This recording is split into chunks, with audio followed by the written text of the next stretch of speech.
ಸ್ವಾಗತ. ನಾನು ಶ್ರೀಪಾದ್ ಪಾಟೀಲ್. ಈಗಾಗಲೇ ದೇಶದಾದ್ಯಂತ ವಿಶ್ವದಾದ್ಯಂತ ಚರ್ಚೆ ಆಗ್ತಾ ಇರುವಂತಹ ಒಂದೇ ಒಂದು ವಿಷಯ ಏನಂತಂದ್ರೆ ಉತ್ತರ ಪ್ರದೇಶದ ಪ್ರಯಾಗ್ರಾಜ್ನಲ್ಲಿ ನಡೀತಾ ಇರುವಂತಹ ಮಹಾಕುಂಭ ಮೇಳ.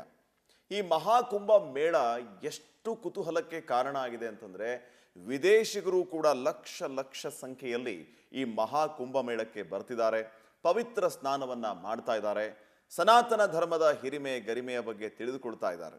ಇನ್ನು ಮತ್ತೊಂದು ಕಡೆ ದೇಶದಲ್ಲಿ 40 ಕೋಟಿಗೂ ಹೆಚ್ಚು ಸಂಖ್ಯೆಯಲ್ಲಿ ಜನ ಈ ಮಹಾಕುಂಭ ಮೇಳದಲ್ಲಿ ಭಾಗಿಯಾಗ್ತಾರೆ ಅನ್ನುವಂತಹ ವಿಷಯ ನಿಜಕ್ಕೂ ಭಾರಿ ಭಾರಿ ಮಹತ್ವವನ್ನು ಪಡೆದುಕೊಳ್ತಾ ಇದೆ.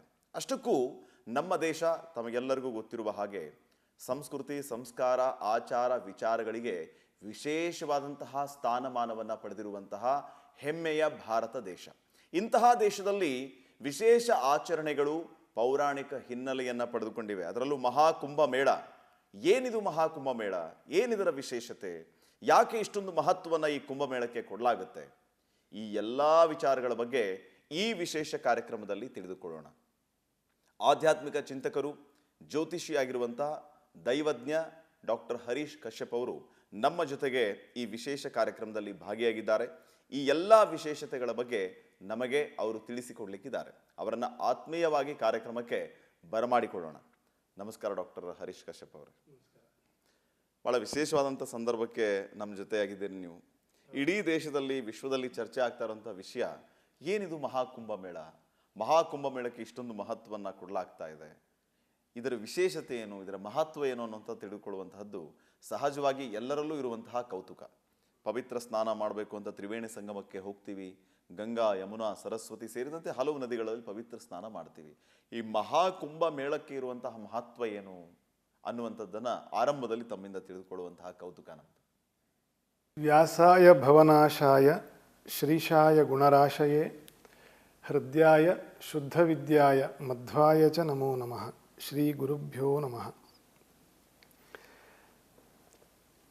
ಕುಂಭ ಮಾಸ ಅಂದ್ರೇನೆ ಉತ್ತರಾಯಣದ ಒಂದು ಗರಿಷ್ಠವಾಗಿರ್ತಕ್ಕಂತಹ ಪುಣ್ಯದ ಮಾಸ ಅಂತಾನೆ. ಅದು ಪ್ರತಿ ವರ್ಷವೂ. ಯಾಕಂದರೆ ಮಕರ ರಾಶಿಗೆ ಬಂದಾಗ ನಮಗೆಲ್ರಿಗೂ ಗೊತ್ತಿರುವಂತೆ ಉತ್ತರಾಯಣ ಶುರು ಆಗ್ತದೆ.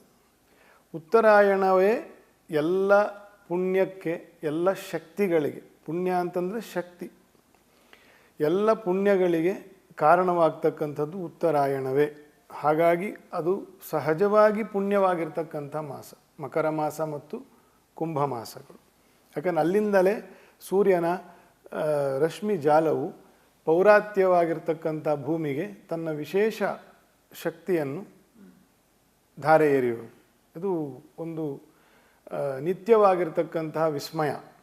ಯಾವಾಗ ನಮಗೆ ಯಾವುದೇ ವಿಷಯವು ಡೈಲಿ ಆಗಿಬಿಡುತ್ತೋ ಅದು ಎಂಥ ಅದ್ಭುತ ಅಂತನ್ನೋದನ್ನು ಮರ್ತು ಬಿಡ್ತೀವಿ.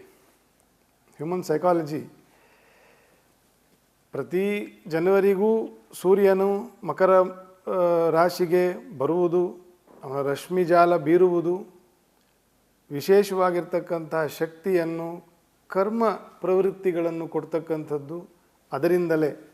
ಆದರೆ ಅದು ಪ್ರತಿ ನಿತ್ಯ ಸೂರ್ಯನನ್ನು ನೋಡೋದರಿಂದ ಅಥವಾ ಪ್ರತಿ ವರ್ಷವೂ ಅದನ್ನು ನೋಡೋದರಿಂದ ಅದರ ಮಹತ್ವ ಏನು ಅಂತಂತ ಮರ್ತು ಬಿಡ್ತೀವಿ.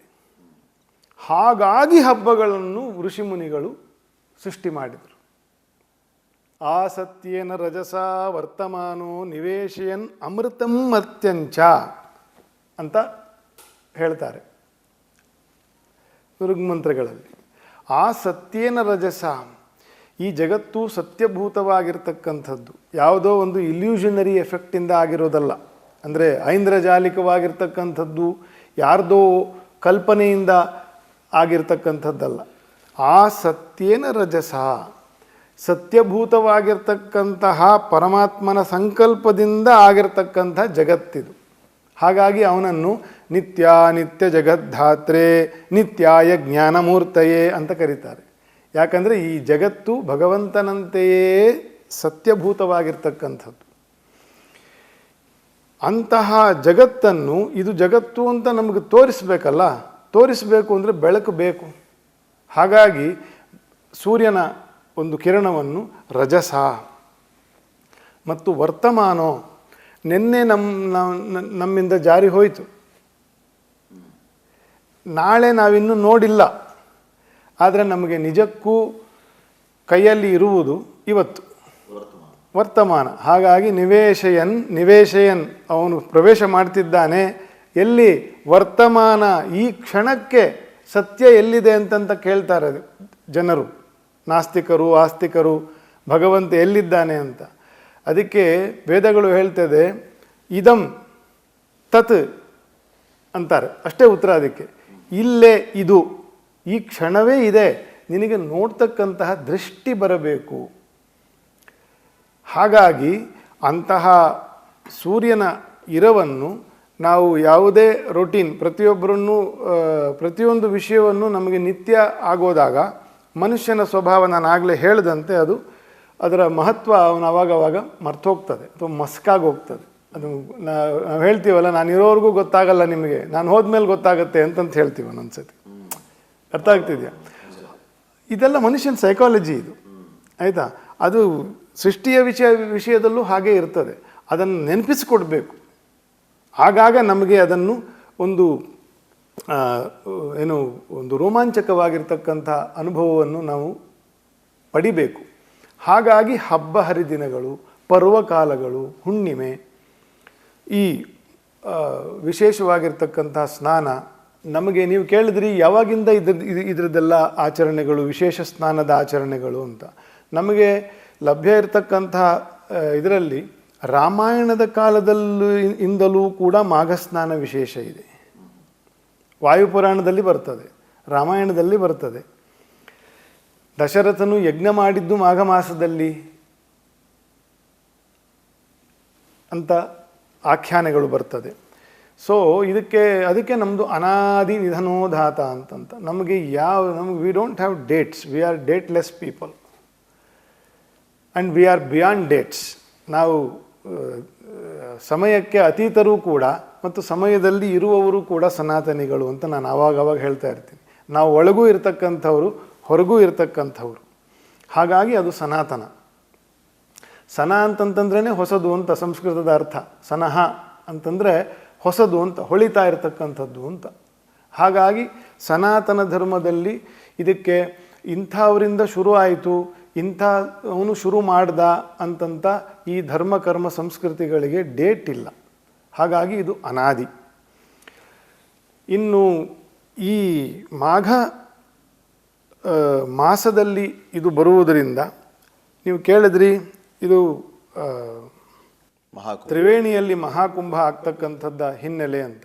ಈ ಸನಾತನದ ಹಿನ್ನೆಲೆ ನಮಗೆ ಯಾಕೆ ಇದನ್ನು ಒತ್ತಿ ಹೇಳಿದ್ದಾರೆ, ಇದನ್ನೆಲ್ಲ ಮಾಡಬೇಕು, ಮಾಡ್ಕೊಂಡು ಬಂದಿದ್ದಾರೆ ನಮ್ಮ ಹಿರಿಯರು ಅನ್ನೋದಕ್ಕೆ ಸಂಕ್ಷಿಪ್ತವಾಗಿ ಹೇಳಿದೆ. ಯಾಕಂದರೆ ವಿ ಟೆಂಡ್ ಟು ಡಿವ್ಯಾಲ್ಯೂ, ವಸ್ತುಗಳನ್ನು ನಾವು ವ್ಯಾಲ್ಯೂ ಮಾಡೋದನ್ನು ಬಿಟ್ಬಿಡ್ತೇವೆ.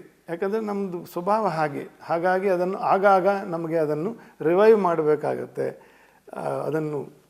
ಅದನ್ನು ಬೆಲೆ ಕಾಣಿ ಅಂತ.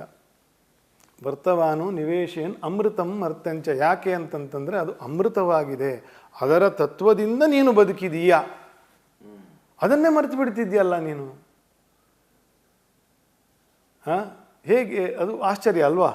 ಸೊ ಇದನ್ನೆಲ್ಲ ವಿಚಾರ ಮಾಡೋದಕ್ಕೆ ನಮಗೆ ನಮ್ಮ ಹಬ್ಬ ಹರಿದಿನಗಳು, ನಮ್ಮ ಪುರಾಣ ಗ್ರಂಥಗಳು, ಉಪನ್ಯಾಸಗಳು, ಉಪನಿಷತ್ತುಗಳು, ಗುರೂಪದೇಶಗಳು, ವಚನಗಳು ಇತ್ಯಾದಿ ಎಲ್ಲವೂ ಕೂಡ ಧರ್ಮ ಕರ್ಮಗಳನ್ನು ಹೇಳ್ತಕ್ಕಂತಹ ಪ್ರಯತ್ನವನ್ನೇ ಮಾಡ್ಕೊಂಡು ಬಂದಿರೋದು. ಹಾಗಾಗಿ ಈ ಮಾಘ ಮಾಸದಲ್ಲಿ ಬರ್ತಕ್ಕಂತಹ ಈ ಮಾಘ ಸ್ನಾನ ಅಂತನ್ನೋದೇನಿದೆ, ಅದರ ವಿಶೇಷದಲ್ಲಿ ಬಂದಿರತಕ್ಕಂಥದ್ದು 12 ವರ್ಷಕ್ಕೆ ಒಂದು ಕುಂಭ ಮಾಸ ಅಥವಾ ಕುಂಭ ಸ್ನಾನ ಅಥವಾ ಕುಂಭ ಮೇಳ. ಯಾಕೆ ಕುಂಭದಲ್ಲೇ ಆಗಬೇಕು, ಕುಂಭ ಮೇಳ ಅಂತಂತಾನೆ ಯಾಕೆ ಆಗಬೇಕು ಅನ್ನೋದು ಒಂದು ವಿಷಯ. 12 ವರ್ಷಕ್ಕೆ ಒಂದು ಸತಿ ಆಗೋದು, 6 ವರ್ಷಕ್ಕೆ ಒಂದು ಸತಿ ಆಗೋದು ಅರ್ಧ ಕುಂಭ, 12 ವರ್ಷಕ್ಕೆ ಆಗೋದು ಪೂರ್ಣ ಕುಂಭ. 12 ವರ್ಷಗಳು 12 ಬಾರಿ ಚಕ್ರ. 12 ವರ್ಷ ಅಂತಂತಂದರೆ ಬಾರ್ಹಸ್ಪತ್ಯ ಅಂತ ಅದಕ್ಕೆ ಹೆಸರು.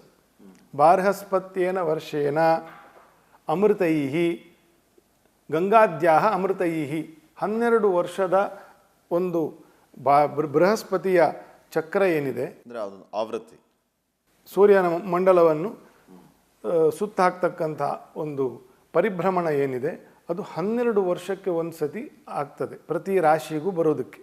ಒಂದು ರಾಶಿಗೆ ಇವಾಗ ವೃಷಭದಲ್ಲಿ ಗುರುವಿನ ಸಂಚಾರ, ಈಗ ಪುನಃ ವೃಷಭಕ್ಕೆ ಬರಬೇಕಂದ್ರೆ ಮತ್ತೆ 12 ವರ್ಷಕ್ಕೆ ಬರಬೇಕು ಒಂದು ಚಕ್ರ. ಇದನ್ನು ಬಾರಹಸ್ಪತ್ಯ ವರ್ಷ ಅಂತಂತ.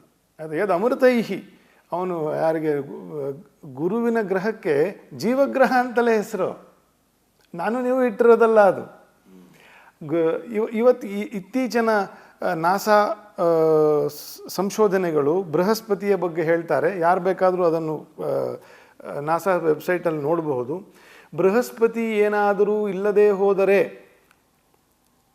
ಕಕ್ಷೆಯಲ್ಲಿ ಈ ಬ್ರಹ್ಮಾಂಡದಲ್ಲಿರ್ತಕ್ಕಂತಹ ಅನೇಕ ಅಗೋಚರವಾಗಿರ್ತಕ್ಕಂತಹ ಕ್ಷುದ್ರ ಗ್ರಹಗಳಿಂದ ಭೂಮಿಯು ವಿಶೇಷವಾಗಿ 100 ತುಂಡುಗಳಾಗೋಗ್ತದೆ.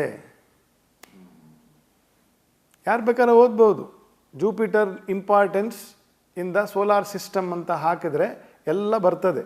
ಯಾಕೆ ಬೃಹಸ್ಪತಿಗೆ ನಾವು ನಮ್ಮ ಪ್ರಾಚೀನರು, ನಮ್ಮ ಜ್ಯೋತಿಷ್ಶಾಸ್ತ್ರವು ಅಷ್ಟು ಪ್ರಾಮುಖ್ಯತೆಯನ್ನು ಕೊಟ್ಟಿದೆ? ಇವತ್ತು ನಮ್ಮ ಹತ್ರ ಆಧುನಿಕವಾಗಿರ್ತಕ್ಕಂಥ ವ್ಯವಸ್ಥೆಗಳಿದೆ.